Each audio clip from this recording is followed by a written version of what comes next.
equation of motion. So we will derive it with the help of calculus. So suppose we have acceleration given. That acceleration can be written as dv by dt, the rate of change of velocity with respect to time.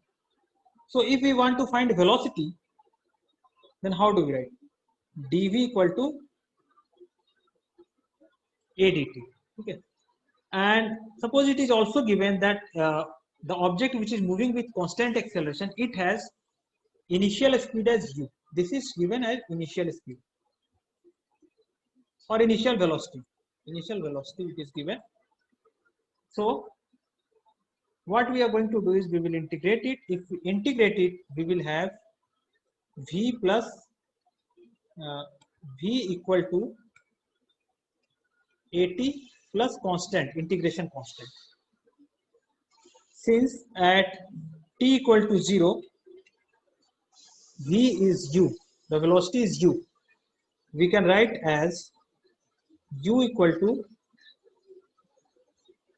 at, if t is 0, so 0 plus c. So what we can write is c is u. So we can write v equal to at plus u. Okay. So this is the first equation of kinematics. You are already knowing.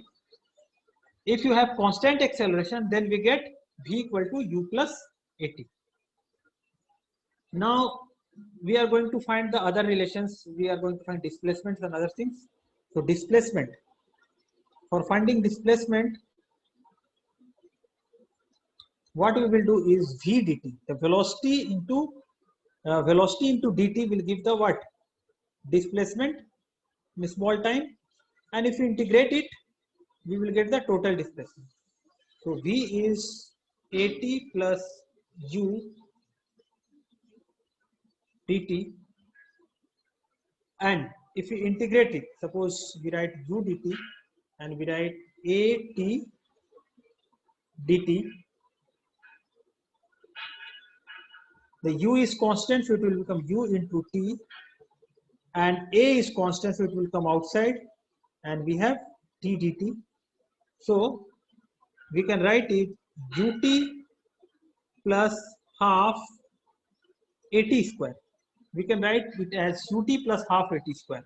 So what we are getting, plus integration constant.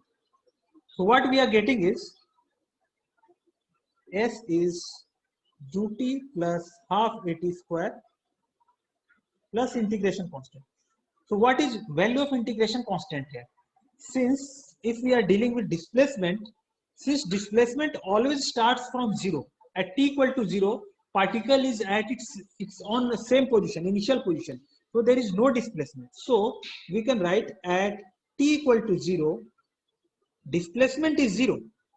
Because from the definition of displacement, we can say the displacement is 0 at t equal to 0. So if you put in this expression, it will be s equal to 0 at t equal to 0. So k is 0.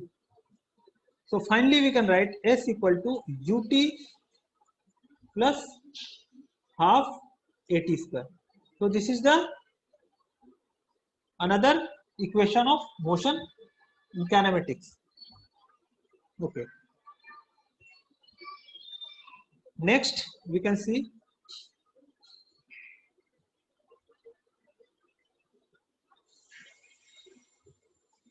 okay, can you derive the third one?